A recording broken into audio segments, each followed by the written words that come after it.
horrifically weird angle, is it? I'm not really. Like that. That's good. Hey guys, we're going to go ahead and get started. My name is Lisa Malvin. I'm the program manager for the professional development programs. I imagine most of you are students, but if you are not, you're welcome to come talk to us after about the program. Me and my colleague Andrea are here. Otherwise, I'd like to introduce you to Courtney Guerra. She is our editing certificate alum, and she's done a lot of amazing things. So we're really excited to have her here. So thank you. Welcome, everyone. Feel free to get settled. And hello, welcome. Are we? Is this the live stream begun? All right. Hello, online people as well. So I know, you said there was a chat thing? They can chat. Okay. Yeah. So logistically, the chiming in with online folks might be tough. I'm going to give my contact info at the end. So if there's anything as a follow-up that you want to ask about, feel free to send me an email. But also as I'm going, if you have a question, if something seems unclear, feel free to, flag me down, get my attention, and I'll do a Q&A at the end either way, but we can keep this pretty informal. So I am, as Lisa said, an alumna of the editing certificate program, and there are a lot of reasons I started writing a work advice column, but in some ways my editing background is one of the biggest and the most relevant to this particular program today. In addition to the other kind of more basic coursework that I did in the certificate program, I did a specialty in developmental editing, which is kind of the career I ended up going into, which is more, is anyone in the editing certificate program here? Like, okay, so my people. You'll have to tell me if I have any typos in my slides. But developmental editing, for those who don't know, is it goes beyond proofreading. It's kind of a more holistic, what is it that this text is trying to do? What is it that this author is trying to do, and like really working through them on that. And that's sort of the approach I take to giving work advice, is kind of looking at people's life stories or careers as a kind of a narrative, and then offering feedback to help get it to where they want it to go. So it's sort of like a style guide or a grammar in some ways. There are all these rules that we might know of, how to write, how to speak. But you can play with them, you can break them sometimes, you can bend them sometimes. So it's about communicating in a way to achieve a desired result. And that's especially what we're going to talk about today. And just background for those who didn't memorize my bio on the website. I work for the University of Chicago in the Division of the Humanities. I do grant and fellowship editing, and I write for the Alumni Magazine. I'm also an alumna of the college, alumna of the Graham School, and since 2014, I have been writing an online work advice column as Dear Business Lady, which led to my book, which came out this past spring. The book is all new material, and it's like fictionalized, letters with responses similar to the column. So, the point of today's presentation is, among other things, getting your boss to listen to you and hear you when you have too much on your plate and you need a reprieve. And one of the big points that I want to make is that the same amount of information, the way you convey it will really affect the way it's perceived. So, for example, this seems like a perfectly legitimate slide. If you walked into this, you would probably feel a lot differently about the workshop you're about to participate in, even though the information itself is essentially the same.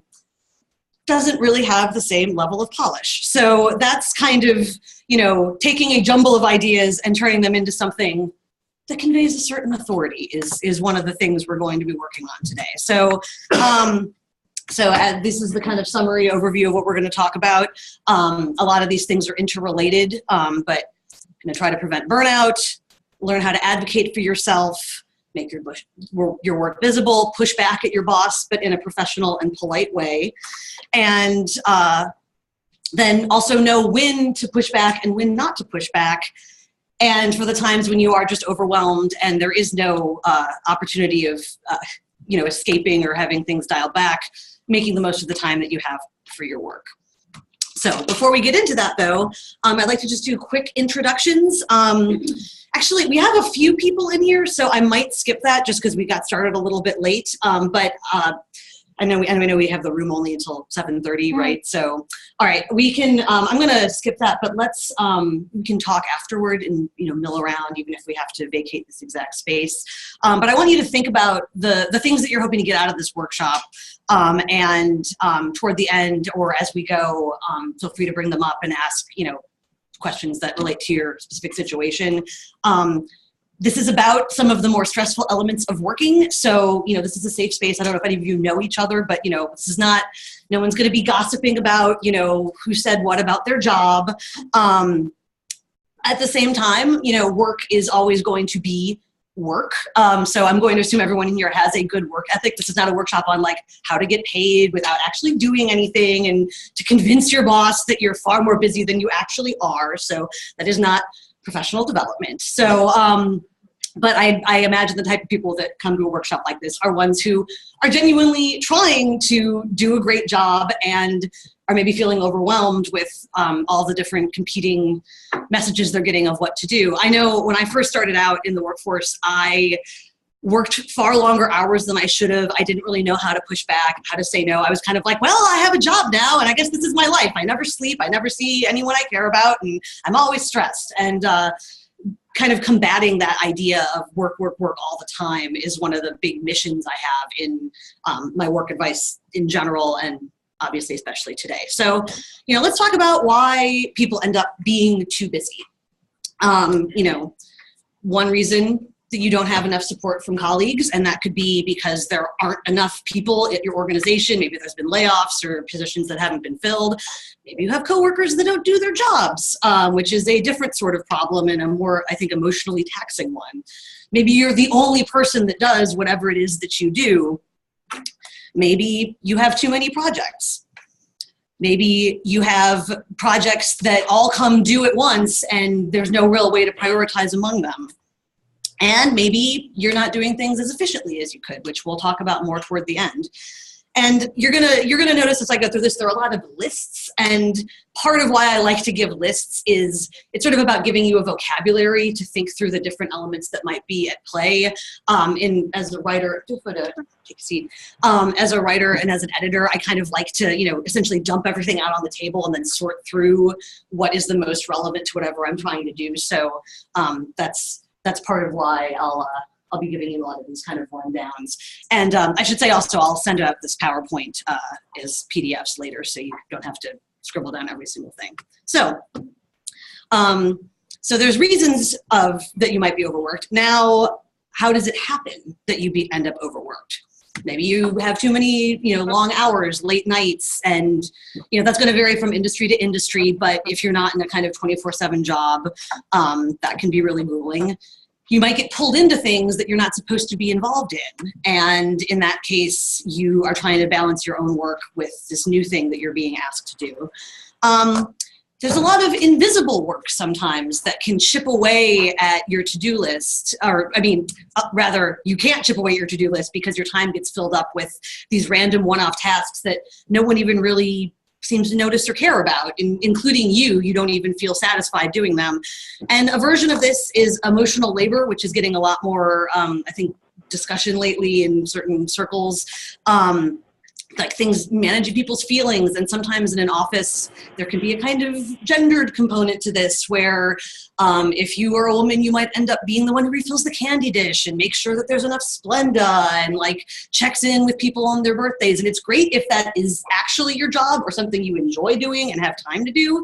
But if it's something that you're just doing because no one else seems to tackle it and it's taking away from what you're supposed to be doing, then that's obviously going to be a problem for your productivity.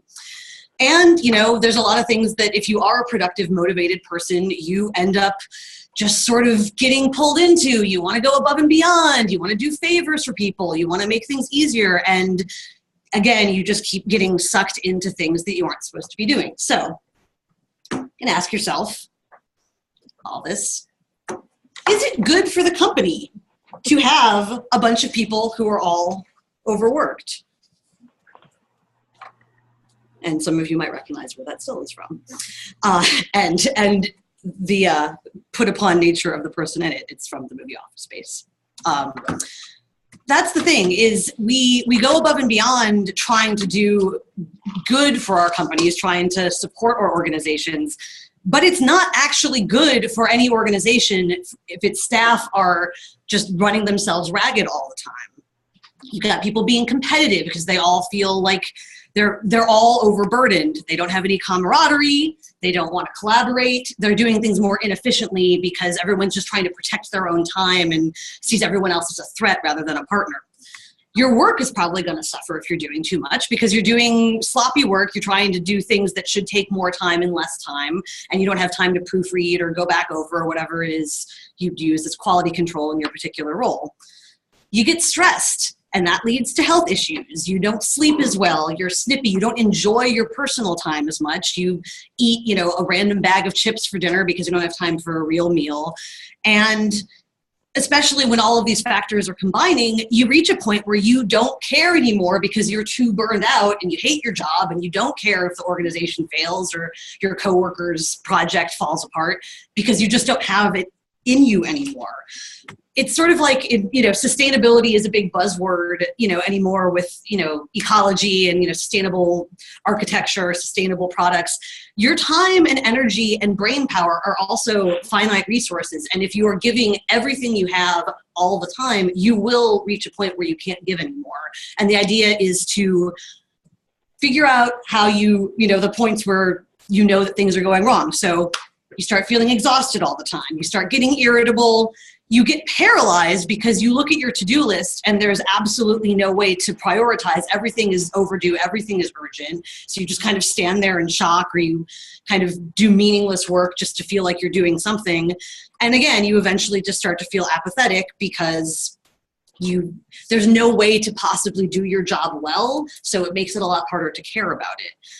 And the point is, you want to take action before any of these things get serious. You can feel a little, sometimes there's going to be a busy period. You're like, all right, I'm exhausted, but this project will be done and I'll move on. But if it starts being something that's building and never releasing, then you need to take action. And often you want to start setting the groundwork for pushing back before you actually reach that point where you can't take it anymore.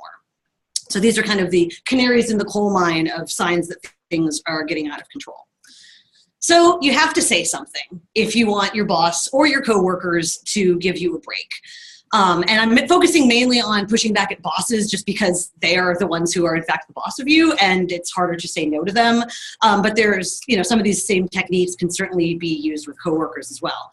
But it's often hard to speak up. You might feel guilty about it, either because you think maybe if you were just a harder worker, you wouldn't be having this problem. Maybe you are afraid that your job's going to be in jeopardy if you say something that someone's going to say, well, we'll replace you with a more efficient worker. Or maybe you don't want to get your coworkers in trouble if the problem is really that so-and-so needs to pull their weight a little bit more. You don't necessarily want to tattle on them. You might also just feel awkward about it. It's a difficult conversation, and people don't like to have difficult conversations. And you might feel pessimistic. I don't want to speak up because it's not going to change anything, and I just had this awkward conversation and had to go through all of that with no end result. Sometimes also people will feel protective or possessive of the tasks they do. They don't want to admit that someone else could step in and do something for them because they like being the only one who can do that and sort of the martyr of the office, which is a difficult situation to create for yourself. And sometimes it might not actually be worth it to speak up, and we'll get into sort of picking your battles a little bit further along. But at the end of the day, if you want anything to change, you always have to say something. And there's a kind of universal thing in advice columns where someone will write in with like, I have this horrible problem where someone's doing this thing and it's ruining my life. And the advice columnist so often responds with like, have you told them? Have you said anything? Have you done anything to change this situation? And often the answer is no, because people don't like difficult conversations. So hopefully I will help you make those difficult conversations easier. Because you can't address until you express. I was very proud of that. But it is true. You can't, and the other thing to keep in mind with some of this stuff is even if it doesn't work out the first time, you're setting a groundwork for an ongoing conversation about your goals and priorities. And that's why it's so important to have regular meetings with your boss, because it's much more difficult if you never speak to this person, then all of a sudden you try to, burst into their office and say, like, I'm so overwhelmed, I can't deal with it. You want to be able to keep your boss apprised of what you're working on, how busy you are in general, so that they know if you're kind of starting to get to the top of your meter of how much energy you have. You want them to know what deadlines you have so that they know not to assign work to you right when you're scrambling to get something done. And you want to tell them the great stuff that you've done, because they're your boss and they're one of the few people that can care about that. If you get an email from someone saying, thanks so much for your help, I couldn't have done it without you, forward it to your boss, save it in a file to remind yourself later when you're kind of looking for negotiation ammo.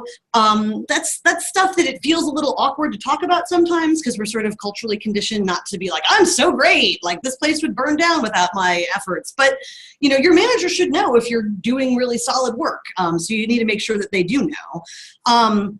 And you want to keep your boss apprised of things that you're concerned about or stressed about, so that they can help support you and give you tools to navigate that. Basically, if you're meeting with your boss regularly, then that ensures that these serious conversations, if and when you need to have them, don't come up out of nowhere. They're happening as part of an ongoing dialogue about who you are as an employee. And then any pushback happens in the context of, look at all the things that I'm regularly doing. That if I'm saying this, it means something. Also, if you're meeting regularly with your boss, it means that if a peer comes to you with something, you can enlist your boss as an ally and say, like, I've been told I can't work on anything that's not this one project, or, and kind of tell your boss that you're planning on doing that. And so obviously you can't put words in your boss's mouth if they don't know that, yes, this is in fact your major priority right now. So, got to say something. How does this conversation come about? Let's say you get an email from your boss. I'm going to need you to start doing this new time-consuming thing. I think we've all gotten some version of that email. You're like, oh God. So how do you respond? If it's something that you really don't think that you have the time for, and you really don't want to do it. Just so happens, I got an email like that from my boss as I was putting together this workshop, and this is how I responded. I, redacted the irrelevant specifics, but, thanks for the heads up about this. Is there a time next week when I may be able to talk to you and my coworker about the logistics? Want to make sure I can manage my workload. Here are some times I'm available. You might notice this is the Friday before Labor Day weekend. So I'm like, Tuesday when we're back in the office, let's talk. And I'm not saying this is like the greatest email of all time, but I was proud of how I worded it. And that is because it's friendly, collegial. I think we can agree. It's proactive. It's like, I see this is important and I want to make sure I'm moving forward. I'm not just ignoring it. I understand that you guys are swamped and you need me to step in. But you might have noticed it did not include a commitment to do the thing that I was being asked to do. And that is because I did not have time to do it. It was my busiest time of year. And I also, at this point, had no idea how much work it would actually be, but I suspected it was a lot, and it was.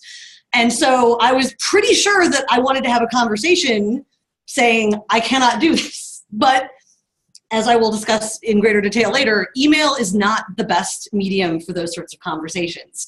So that's an example of how you can send an email it's not saying no way or, oh God, I can't deal with this, I'm just going to push it aside until we're so far behind schedule that I have no choice but to do this because no one else can do it at this point.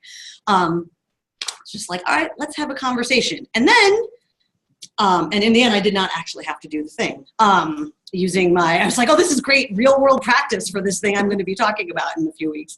But before you go into one of these conversations, you need to have reasons to cite. And anyone who spends time on Wikipedia will recognize the citation needed thing that is flagged if you put in a random fact about someone on Wikipedia and do not back it up. So come up with reasons to share with your boss.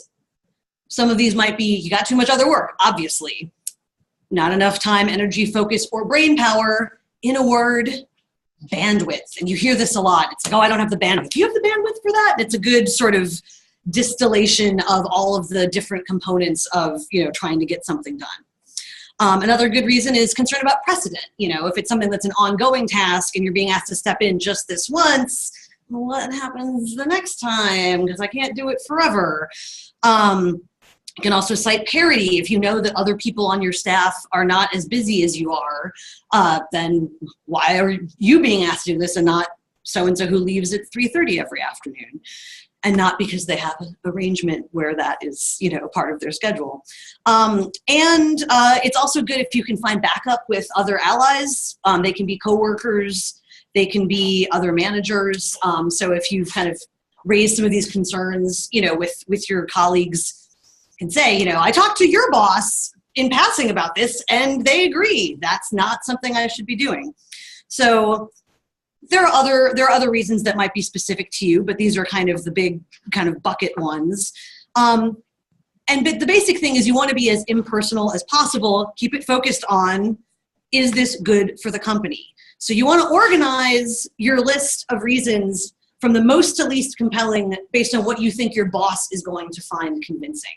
And I find sometimes it's really useful to, scribble down and I had to do that thing 6 months ago that no one even remembers, but I'm still annoyed that I had to do it, just to kind of purge that. But also when you get all of that in front of you, you kind of can see okay, well, this is obviously important.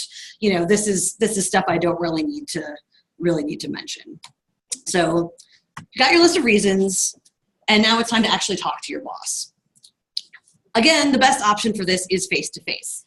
If you got a regular meeting, that's a great time because it doesn't have to be a whole thing. It just is a natural part of discussing your workload.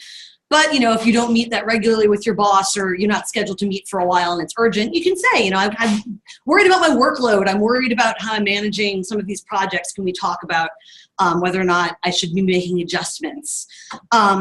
Second best option is phone, especially if you work remotely, which I do. You might not be able to sit down face-to-face with your manager. But I really, really caution against trying to do something like this in email. I am a writer and I love writing and I hate trying to deal with something that's delicate like this in an email. Not only is it hard to do, convey tone, which I think we've all experienced in the realm of textual communication, but there's no way to portion out your argument. In a conversation, you might say I'm too busy and your boss is great, done, I'll have, Tim do it. And you don't need to say anything else. In an email, really tempting to be and this, and you've all of a sudden written 1,000-word email that your boss is going to feel is, being hit in the head with a fire hose. So have a face-to-face conversation if at all possible. And then make it easy for your boss to go along with what you're saying. So, come up with your own solutions. What if we push this less urgent deadline? Can enlist help. If you've got people that you're close to or do similar kinds of work, you can, tag them in. Hey, this thing, so-and-so could just as easily do it, and they offered to. Do you have a problem with that? And most importantly, let your boss prioritize, which is more important, this one thing I'm working on or this other thing. And so these are things, so you go in not just presenting your boss with a problem, but saying, I have a problem, but I have some ideas about how we can fix it. However, you also want to be careful what you ask for and, of course, how you ask for it. So in terms of, what you ask for, you want to make sure you're protecting the work you enjoy the most. I think almost everyone in a job has the things they actually kind of enjoy on one end of the spectrum, and then the things that they accept as part of the job but hate. You do not want to tell your boss you're so busy with all the things you really love that you can't do this thing you hate, and have them say oh, just don't do those things that you love. They don't necessarily know your exact emotional attachment to everything on your to-do list. So you need to make sure that you frame the things you want to protect as, essential and non-negotiable if at all possible. You also want to build your case over time. Again, in regular meetings, oh man, this is really getting to be a busy time of year for me. Man, now even more swamped. So if you do finally say, I'm at my limit, they're not, shocked and confused. And the most important thing in all of this is it doesn't have to be a disagreement. And in fact, it shouldn't be, because you guys all want the same thing. Your boss, doesn't want to just have a, employee randomly get fed up and quit. They want work to get done. You have presumably a shared set of goals that the organization is working toward. And if you're too busy to meet those goals, that's a problem for everyone. So the most important thing to think about this is it feels like a bit of a conflict between you and the boss, but it's actually not. It's just sort of a problem to puzzle through together. So when you're having one of these conversations, again, ideally verbally, you want to be upbeat. You don't want to make it sound like you're complaining or griping, and you want to be respectful. You don't want to, give the impression, again, that you're annoyed with your boss, or you might have those feelings internally, but the more you can kind of put them aside and just sort of like, well, this really is a conundrum where everyone keeps having me do stuff and I never have time to work on my own projects and I never leave the office before 7. What a weird pickle. How can we fix it? And keep the focus on the work that you're already doing. And again, that's why it's important to have a boss who's aware of all the stuff that you're working on so that, your claim to be too busy has legitimacy to it. And know when to shut up. You've got that list of reasons that might be tempting to be like, and another thing. But, your boss's job is to figure these sorts of questions out. So, once you've kind of given the first version of your case, then sit back, let your boss kind of ponder it for a bit, offer solutions. It's good to have that list of reasons with you because, who knows, maybe, something on page 3 is going to be something your boss specifically brings up and you will have it ready to go. But, you don't have to list every single one, and it will be easier to make it not sound like you're complaining or griping if you're just kind of getting in and out. Now, if you have to send an email about this, same stuff applies. Watch your tone and reread it like in a sarcastic voice almost, and see if anything seems snotty when you read it through that lens, because you don't know how your boss is going to perceive it. And, depending on your relationship with your boss, there might actually be some animosity there as much as you might hope that that's not the case. And again, you want to keep it short. So whatever the biggest, most obvious reason is, just say that, then say something like, I'd be happy to talk about this further. Keep the focus on the work you're already doing. I can't do this because it will affect my ability to get other things done that I am given to understand are more important. And again, know when to shut up. Like, here's the thing, I don't think I can do that. I'm too busy. I'm worried that this project won't be as good or won't get done on time, or I won't be able to, give my full attention to this thing, whatever your particular job entails. And if that doesn't settle it, try to have a conversation. So you don't want to be going back and forth about, oh, well, but what about this? So I think a good way to wrap up a pushback email is, I'd be happy to meet with you or, catch you on the phone, and you can kind of do some of that more subtle negotiation in the back and forth. So there's 3 different times basically when you might end up having to push back. And there's a slightly different approach for each. When work is assigned is the most obvious because it, heads it off at the pass. You don't actually have to get stuck doing that work. And that's when you want to do the approach of like, I only have so much time, but I'm doing this. I'm not doing this other thing. I think this other thing is more important. Do you agree? You do? Okay, I won't do it. Sometimes, though, you can push back mid-project. Sometimes it's something that you actually thought you'd have time for, and then as it continues, you realize this is actually a lot more time-consuming, or there's more moving parts, or this other thing I'm supposed to be doing is taking up more of my time. And then finally, postmortem, which is kind of a theater term and also an autopsy term for kind of after the fact. So obviously you can't retroactively not have done the work that overburdened you, but sometimes that's a really good strategic opportunity to say, okay, I did the work and I know it was too much. So how do we prevent that in the future? And that's often very useful because it's easier for your boss to say, you don't need to do that again in the abstract when the task is not actually sitting there. And then you can remind them that they promised you, oh yeah, we're not going to make you work those events anymore or proofread that thing or whatever it is that was overburdening you. But the reality is you cannot push back every single time because work has to get done, and your boss doesn't want to feel like it's always a challenge to get you to do anything.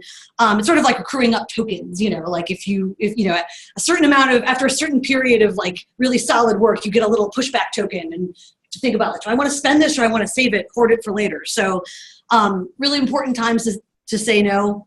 Things that you hate, obviously, but I know I sometimes will have sort of a sense of guilt of, but I should power through it with, if there's something that someone else could just as easily be doing and you're too busy to do it and you also hate it, that's a great time to say no. Anything that's thankless or invisible, stuff that your colleagues or higher ups don't really care about that much, maybe that no one really cares about that much, and maybe you don't even need to get done at all. Anything, again, with no clear end date. If you don't know what it's actually going to entail in terms of your workload, it can be really dangerous to agree to something. And, anything that's irrelevant to your career goals. So maybe it's a lot of trouble and it's also in an area of your job that you have no real interest in terms of the long-term arc of what you want to be doing with your life. And of course, obviously, anyone who owes you a favor, you can cash in that favor and say, I really remember how I helped you out with that other thing. You helping me out in return is not making me do this. But there are times when it is actually kind of smart to not push back, to kind of, stand and say, oh yeah, sure, I'm happy to do this. For example, stuff that you genuinely enjoy. I think a lot of the development of my own career, and I think this is pretty common, came from kind of stretching into areas that weren't strictly my job, but were things that I wanted to do eventually. And if you don't volunteer for that stuff, you never get to gain the experience that your job title doesn't quite let you acquire yet. Related to that, high profile, highly visible projects, something that is going to be a lot of work, but it's also going to get you a huge amount of recognition. That's a good time to sacrifice some of your time. One-off tasks, why bother pushing back on something minor? Again, anything that, gives you meaningful experience. And then, people that you want to help out. There are times, I think, for a lot of us where there's something really that really shouldn't help you with this, but you're nice and I owe you a favor. So I'm going to go ahead and, say yes.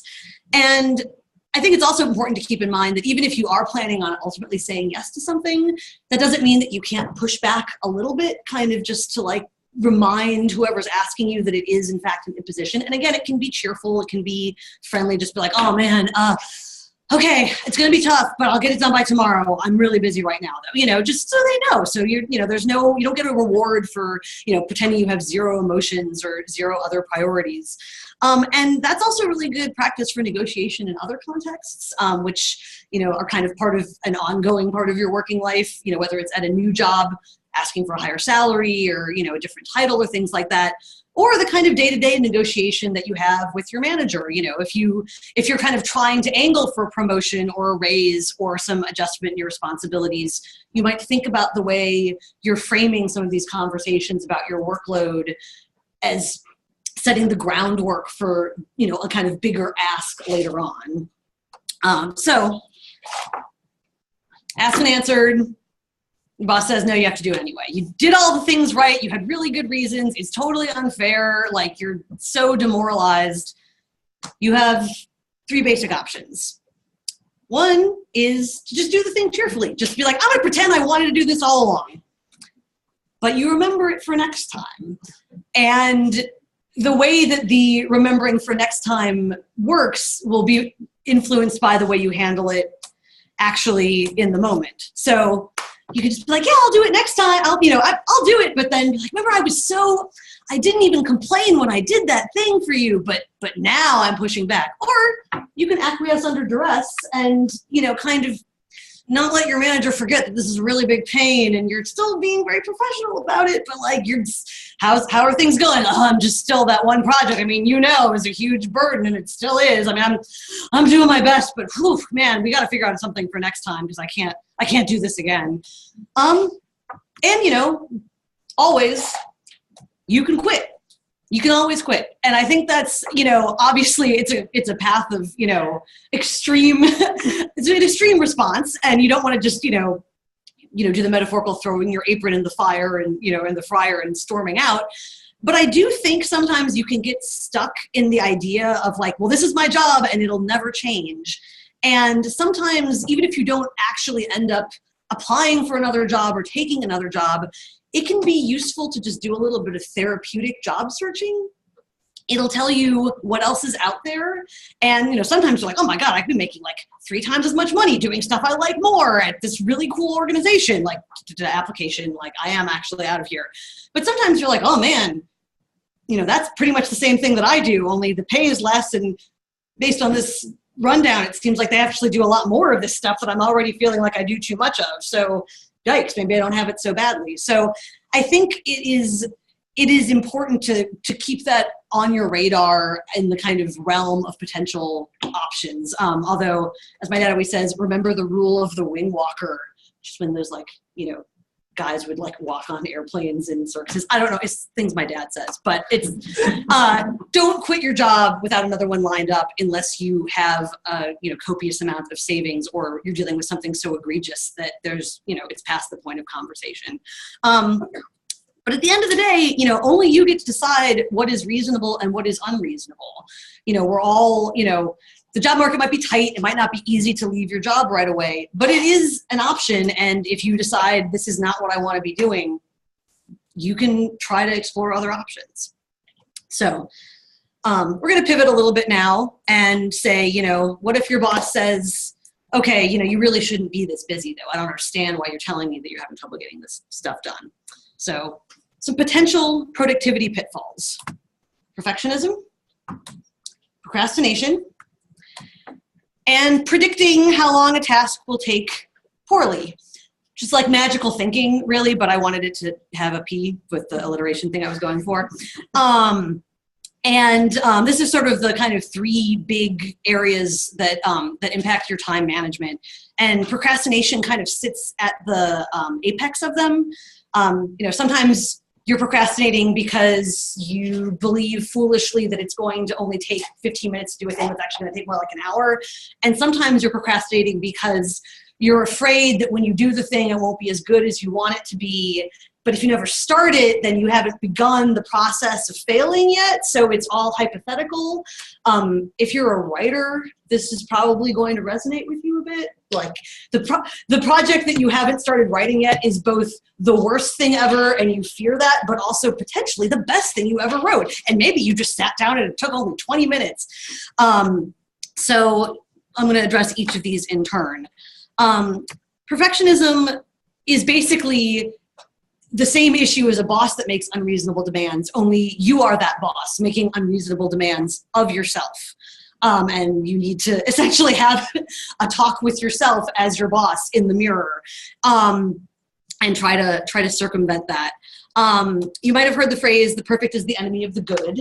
It's a useful thing to keep in mind if you're kind of futzing with something that is already overdue and needs to just get out the door. I've started saying the good is the enemy of the done sometimes. Obviously, you want to do quality work, but quality is subjective, and if your standards are unnaturally high, you might be actually gunning for perfect when you think you're just gunning for good. I find it's helpful if there's something that you feel, you're kind of afraid of letting out in the world. Do it, but then tell yourself, I'll finalize that later. I'll go back through and I'll put some polish on it. And if you have time to do that, great. It will be even better. But if you don't, and then all of a sudden someone comes to your office and says like, hey, do you have that thing? We need it by today. You have something to show them because you haven't fretted your way on, the first sentence of something that was supposed to be 6 pages long. And in a similar vein, enforce limits on how much you'll spend on a task. And think about what is actually reasonable in terms of your workload.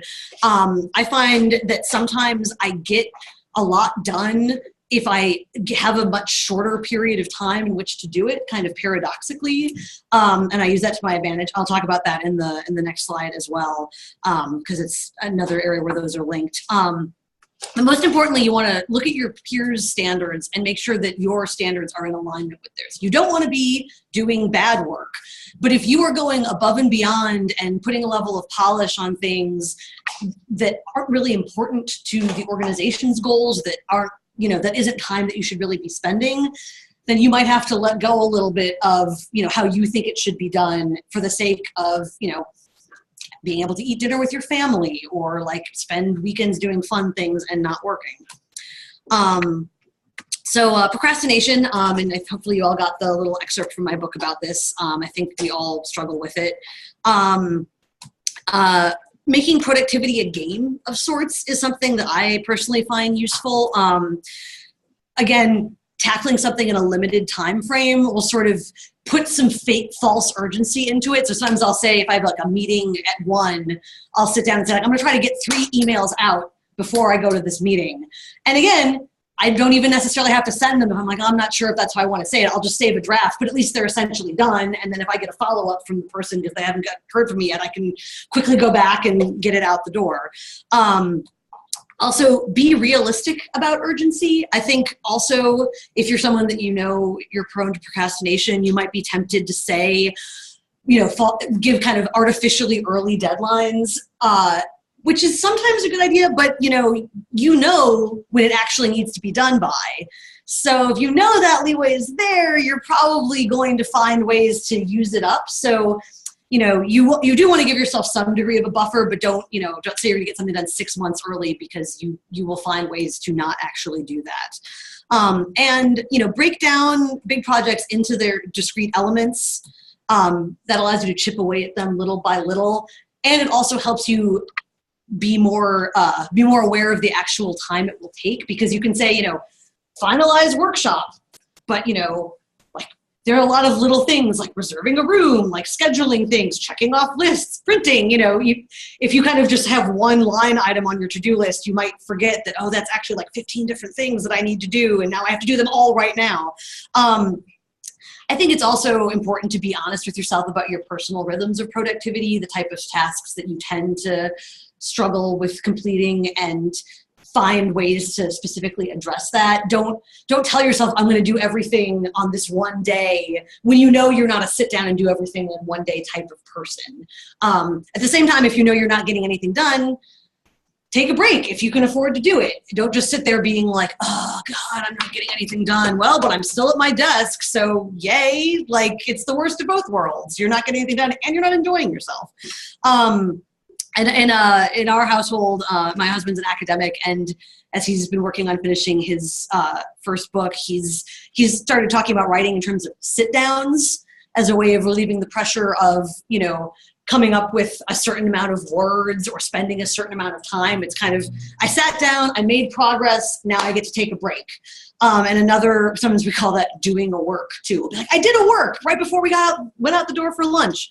And a related technique for this that you might have heard of, and I have a link to it at the end, is the Pomodoro technique, where you actually set a timer and you work for like a 25-minute cycle, then you take a 5-minute break.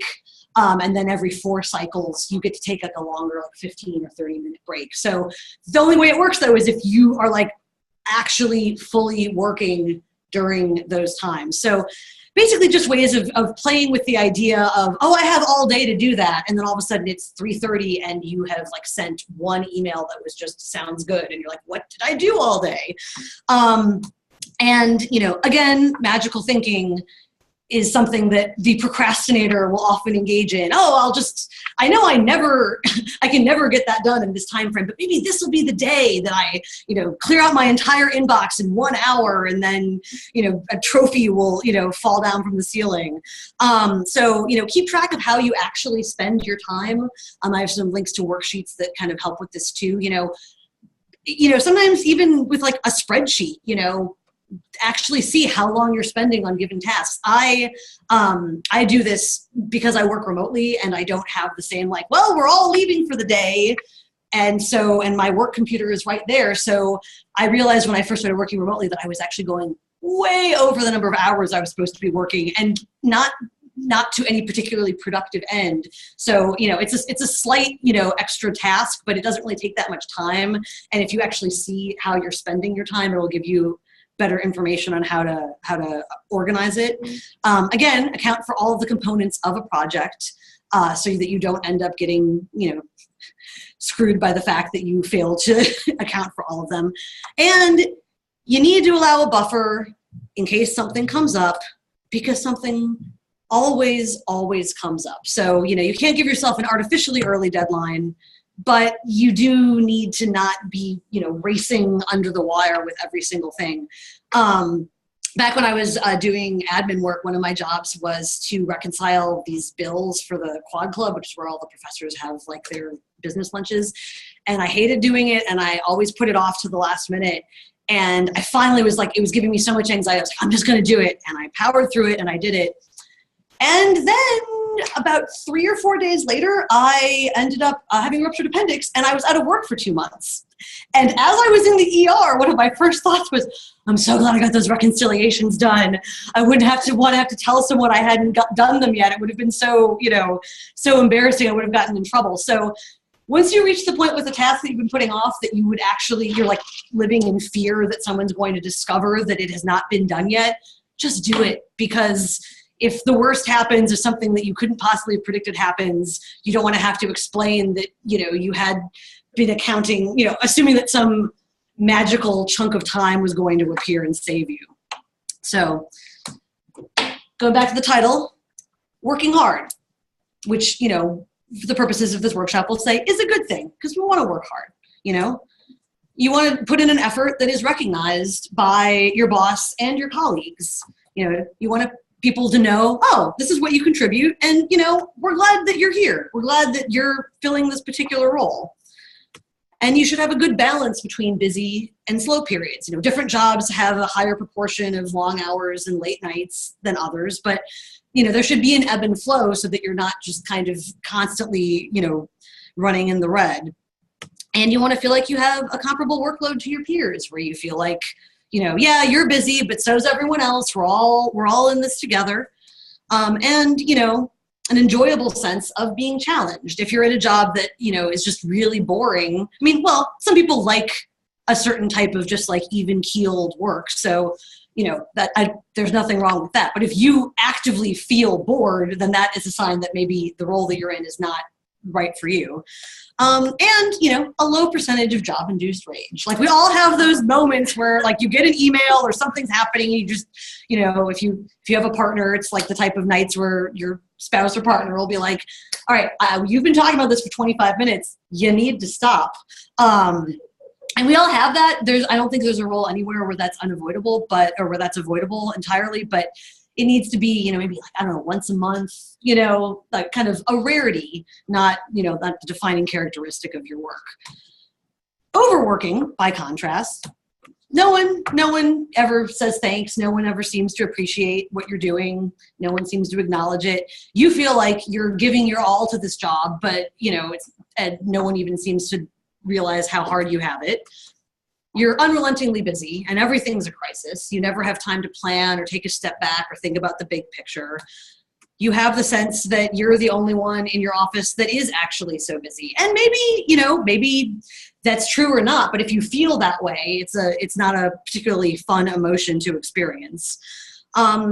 And if you're in that situation for long enough, you start to feel like a failure, because even though you're working incredibly hard, everything's being done in this really slapdash way, or you're not getting enough sleep, or otherwise you're just not in an emotional state to appreciate what you're capable of doing. And you feel like you're just kind of putting out fires, and everything is being done in the worst possible way.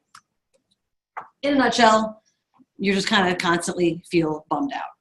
So, there's the great job, there's the terrible job. I think most jobs end up somewhere in between, but those are the two poles. So, to achieve work-life balance, or at least in theory, you want to do work that you can feel proud of. And if you feel like what you're doing is pointless or underappreciated, that's not good. If you feel like you could be doing better, talk to your boss. That's another important part of an ongoing series of conversations. Ask for mentorship. Ask for advice on how to move forward in your career. Enlist your boss as an ally. Make sure that they are aware of everything that you do and capable of supporting what you want to do next, whether it's move your career in a different direction or find someone else to handle something that you are having trouble handling. That's the only way that your efforts can be acknowledged. And if you do want to stay at the same organization for a while, a long series of these conversations is how you set the groundwork for a promotion, a raise, title change, things like that. And, let your manager be the boss of you. Do not assume you have to bust your ass if no one is telling you that. And that is, I think, far and away the most important thing that I had to learn the hard way, and I think a lot of us have to learn the hard way. In almost any circumstance, you're going to get a second chance, even if you aren't putting in enough effort. And it is your boss's job to tell you that, to say, like, we really need you to start staying later. We really need you to start taking on this extra work. And if they haven't said that, then maybe that's not the case. So don't let some imaginary idea of what productivity looks like be making you do things that are interfering with your overall quality of life. Or, in a nutshell, and I'm going to do the thing they do on Twitter where they clap. Don't check your work email when you don't want to be working. Or don't check your work email when you don't need to be working. The smartphone era is great. It's wonderful to be able to, check in on things or, move a project along while you're in line at Six Flags or something. But work will always be there and your life will not necessarily be. And if you're feeling overwhelmed and like your work is constantly pestering you, you might be actually inviting that pestering. So yes, obviously there are jobs or times where it makes sense to just check in or send a quick follow-up. But if you're not in the type of role where stuff can't wait until the next workday morning, don't look at it because it will distract you from the life that you are trying to live, the movie you're watching, the meal that you're having. And even if you don't do anything with the work email, you will have started thinking about work by virtue of just seeing it. And I do it. I try not to, but you're like, oh, that. And all of a sudden you're just gone. Whatever good mood you've been developing has just evaporated. So, really do try to enforce that. And, as part of these ongoing conversations with your boss, stop responding to email after hours. See if anyone notices. See if anyone cares. If no one says, hey, you're not as responsive as we need you to be, then you just got your evenings back. Any of these changes that you might want to make in your working life, you can cite this workshop if they're like, well, this is coming out of nowhere. Like, well, I saw this workshop and I don't know. Like, sometimes just giving a reason is more important than, the exact specificity of the reason. It's about just making you feel comfortable raising these issues. That is pretty much it. So did anybody have any? Yes. I think David Brooks framed this well in terms of maybe it's American cultural value thing that we spend so much time on our resume rather than our obituary. It really should be the reverse. Yeah. Do you see that changing, or American culture or worldwide? Realizing America, the stereotype is that Americans work too hard, or Europeans, Asians, they do a little better balance. Do you see that changing at all? I mean, I can't really say what the overall trend is going to be, but I feel like we have reached the saturation point where, it used to be, I resisted getting a smartphone for a long time, which was great because I'd be like, oh, I have a smartphone, can't check email. Oh, well, gotta go have fun. Now I have one, and pretty much everyone does at this point. So I think we are reaching some level of awareness that it's not particularly healthy to constantly be engaging with these devices. There's a piece, I think, in The Guardian I read the other day that like a lot of the apps that we use are kind of programmed on a kind of addiction model, like they're sort of designed to addict us. And in some ways that's what email is too. You're like, oh, maybe it's my boss is saying, hey, I'm gonna give you a raise, you're amazing. But like, that's never the email you get. You get like, oh God, that thing I thought was done isn't. And like, I can't do anything about it till tomorrow, but now it's gonna ruin my night stressing about it. So I think it's also something that if you start, trying to push back against, you'll actually get some traction. I think fear that it'll make you seem like you don't care about your job sometimes like enforces those habits unnecessarily. Yes. What if your boss is not very approachable? Yeah. You say that you have to keep them aware of what you're doing and things like that. What if he's never there, or he's not if you ask for a meeting, he's like, no. No, I mean, that's tough. I mean, and that's a lot of this is like in a reasonable office. This is how it should work. Yeah. I think, you'll kind of have to work on it over time, but I think, at the very least, you can kind of start trying to cultivate that relationship in a one-sided way, say like, hey, I'm a little worried that you're out of the loop on what I'm working on. So I'm going to start sending you updates, that I hope are useful to you. And then, you don't want to overwhelm them, but maybe like once a week or once every 2 weeks, just like, hey, here's what's going on. Here's what I'm working on. Here's the thing that I did that I'm proud of. Here's a problem that I'm hoping doesn't become a bigger problem. Now, if you have the type of boss that just kind of wants to be, you know, involved with your work, they probably won't read those, like, let's be real, but they will at least have them. So if you do need to come to them with something that's more of a like, hey, like, you know, ring the alarm bell, serious conversation time, there is at least a paper trail of documentation that you can refer to, like, you know, 3 weeks ago, I'm worried that this project is behind schedule. 2 weeks ago, project's really behind schedule, and, you know, Jimbo, who's supposed to be involved, like, went on vacation without telling anyone, you know. So by the time you do have to raise it in that kind of like, I know we don't usually talk, but this is a time to talk, that backup is there. So you can, you know, and if they aren't reading it, that's kind of on them. You know, part of their job is to be aware of what their staff are doing. But that's tough. I mean, if your boss is hands off, then you're, you know, it's not as easy to kind of have these conversations. Yes. I heard that you mentioned earlier, so I don't want to get into a huge thing about it, but you know, things office kind of will things that kind of end up being gender specific, and that can lead into a whole other conversation itself. But do you have any tricks to kind of lead away from those things? Like, for example, dirty dishes in the sink when you don't have an office assistant. Somebody's got to do them. Yeah. And if you leave them there, they're just going to stink it up. But if you don't do it, nobody will. So how do you kind of mitigate that issue? I mean, it's the best thing is to have it actually be one single person's job. And I think ideally you'd go to your boss and kind of say, like, who does it make the most sense to do this? If that doesn't make sense in terms of the organizational hierarchy, then, you know, some kind of like rotation system where it's, you know, no one wants to clean dishes, but at least, you know, that burden is being spread out. And I think, I mean, that's a kind of systemic thing that, you know, will never be solved. Like, you know, there can all the signs in the world of, you know, the sign gets all water kind of wrinkled and, you know, like, please don't forget to rinse out your own dishes. And then the sink is just full.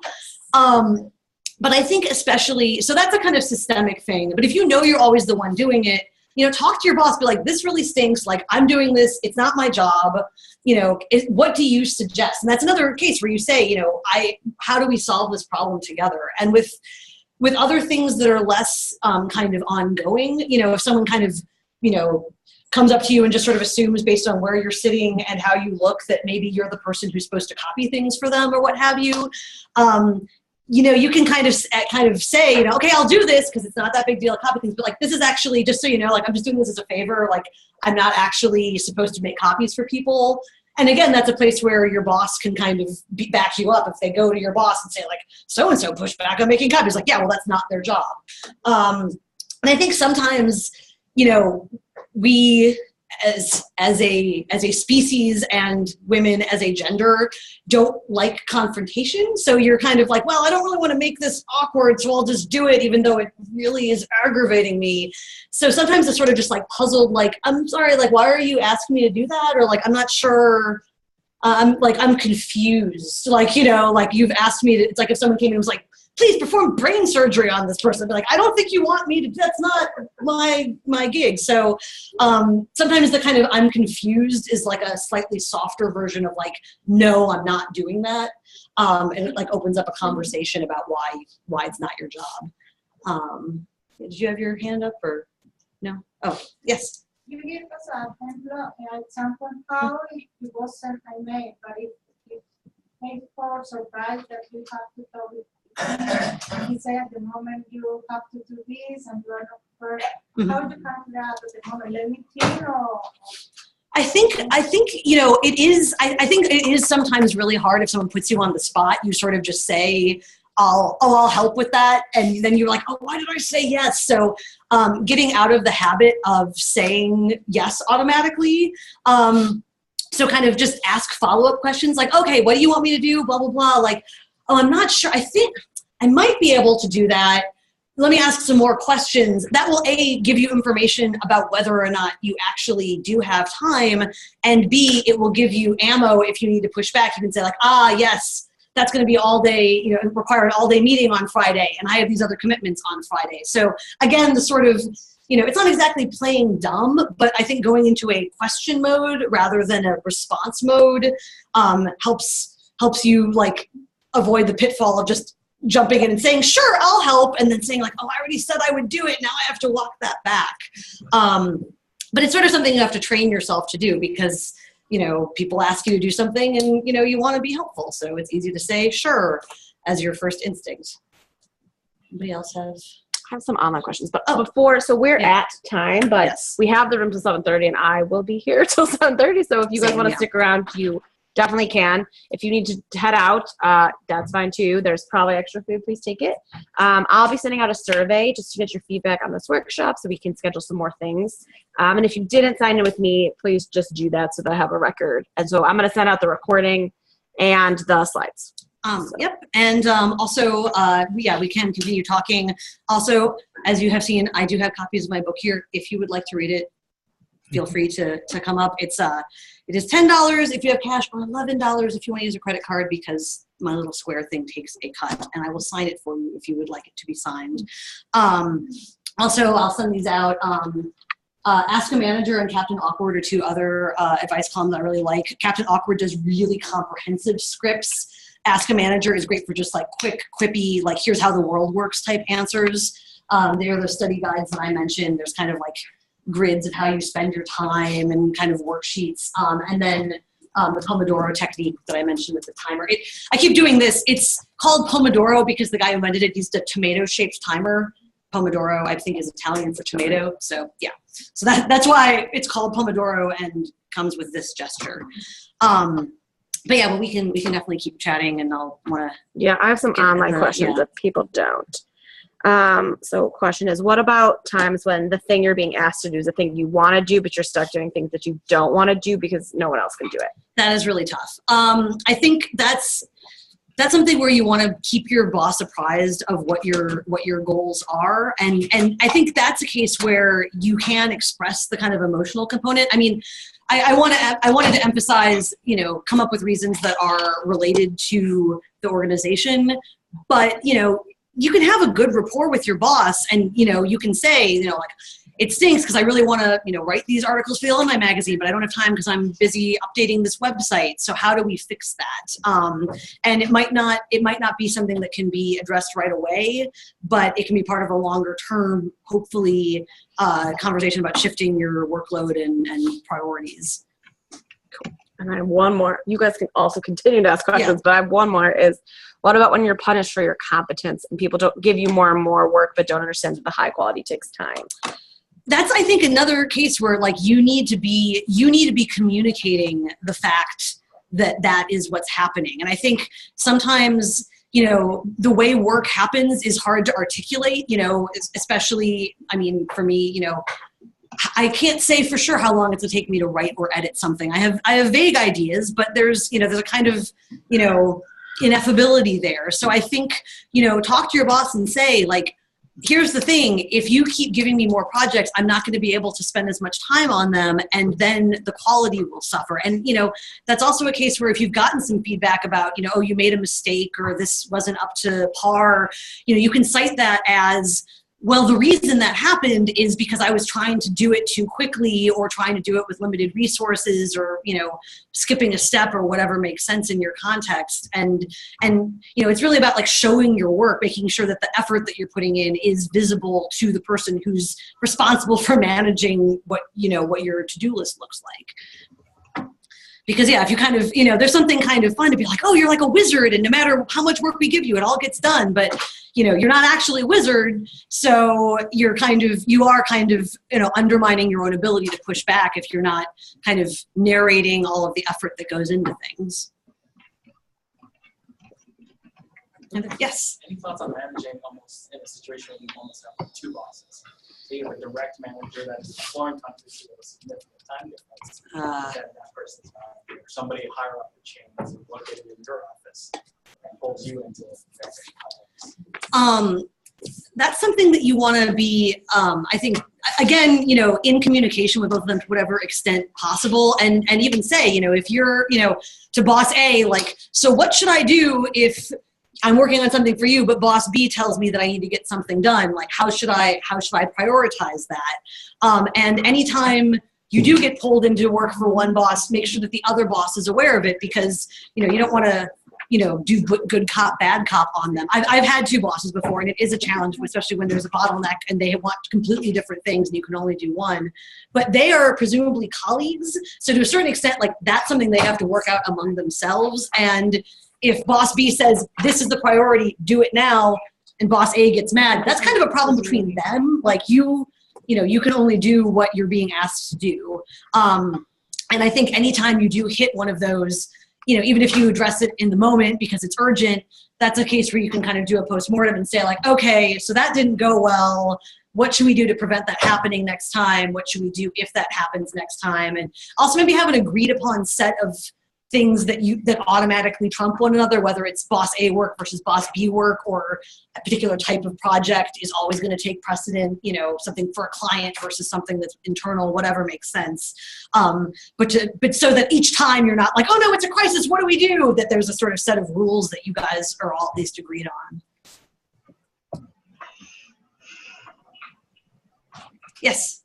Okay, I'll give an example of something. So, boss gets a task assigned to him. Mm-hmm. And so, for example, say there's 5 new reports we have to come up with. Mm-hmm. So he's looking at, prioritizing and also giving a timeline. Mm-hmm. So he's thinking a month. Okay, a month would be, good enough. But really, how much is there in a month? Sometimes bosses don't realize, how much time.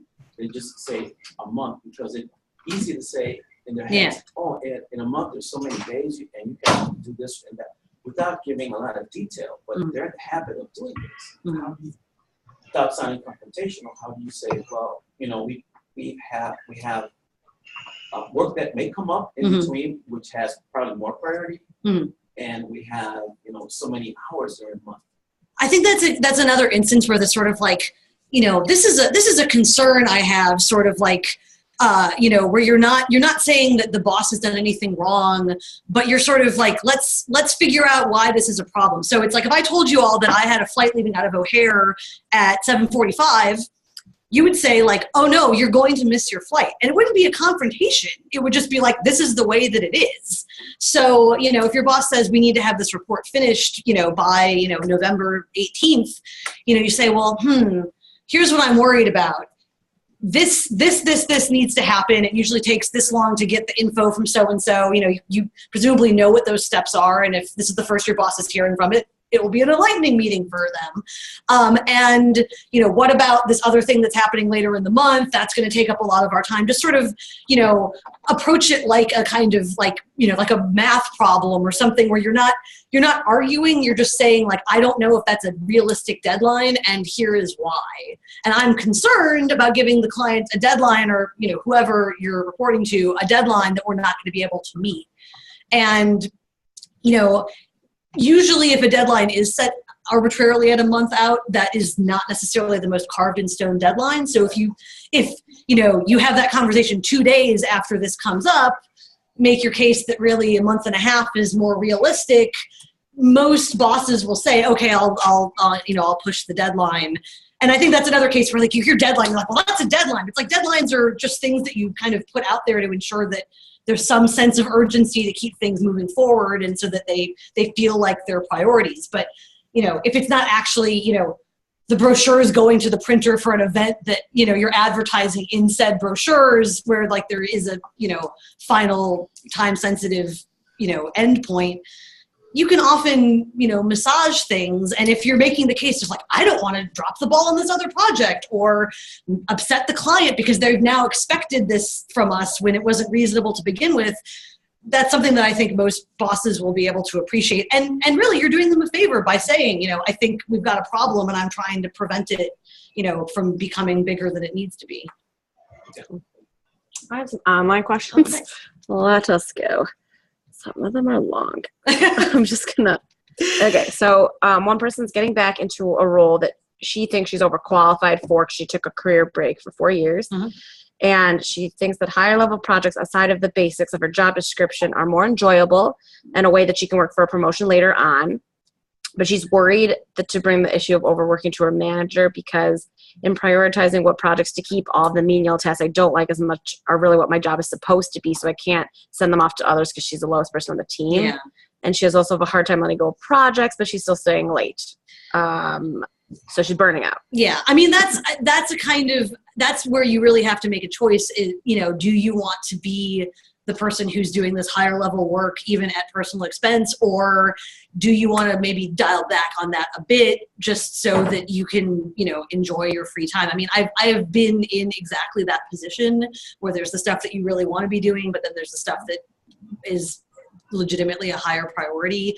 And sometimes you might just make the personal sacrifice so that you get the experience, and sometimes you might pull back. And, you know, I think that's still something you can manage in communication with your boss by saying, I really love doing this stuff. It pains me to not be doing it, but I realize it's just not sustainable for me to be doing as much. But I would like to do more of it eventually, and, you know, that's where I want my career to go.